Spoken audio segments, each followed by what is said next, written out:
মানুষের জীবনে সাফল্য অর্জনের জন্য ভালো সুযোগ একটি গুরুত্বপূর্ণ ভূমিকা পালন করে, কিন্তু অনেকেই ভুল মনে করেন যে ভালো সুযোগ হঠাৎ করে নিজের থেকেই এসে তাদের জীবনে প্রবেশ করবে। তারা অপেক্ষায় থাকে, হাতের উপরে হাত রেখে বসে থাকে, ভাবেন কোনো এক জাদুকরী মুহূর্তে তাদের জীবনের মোড় ঘুরে যাবে।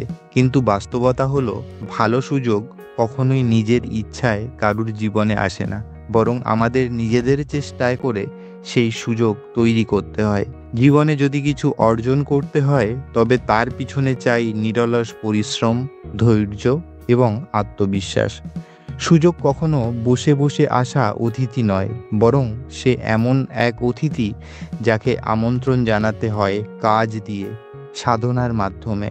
শুধুমাত্র ভাবনা বা ইচ্ছা দিয়ে সাফল্য ধরা দেয় না। পরিবর্তন শুরু হয় একটা ছোট্ট প্রচেষ্টা দিয়ে। এই ছোট্ট প্রচেষ্টা ধীরে ধীরে বড় রূপ নেয় এবং একসময় তা হয়ে দাঁড়ায় সফলতার চাবিকাঠি। যারা জীবনে সফল হয়েছে তারা সবাই কোনো না কোনো পর্যায়ে কঠোর পরিশ্রমের মধ্য দিয়ে গেছে। তারা কখনোই বসে বসে সুযোগের অপেক্ষা করেনি, বরং তারা সুযোগ তৈরি করেছে নিজেদের চেষ্টা এবং একাগ্রতার মাধ্যমে। এই কারণেই আমাদের উচিত ভাবনার পাশাপাশি কাজ করা, নিজের লক্ষ্য ঠিক করে অগ্রসর হওয়া। শেষ কথা হলো, যদি আপনি শুধু অপেক্ষা করেন তবে সময় চলে যাবে, কিন্তু সুযোগ আসবে না।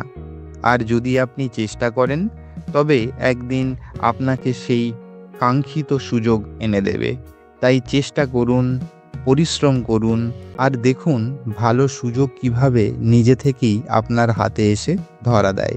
সম্পূর্ণ ভিডিওটি দেখার জন্য অনেক ধন্যবাদ।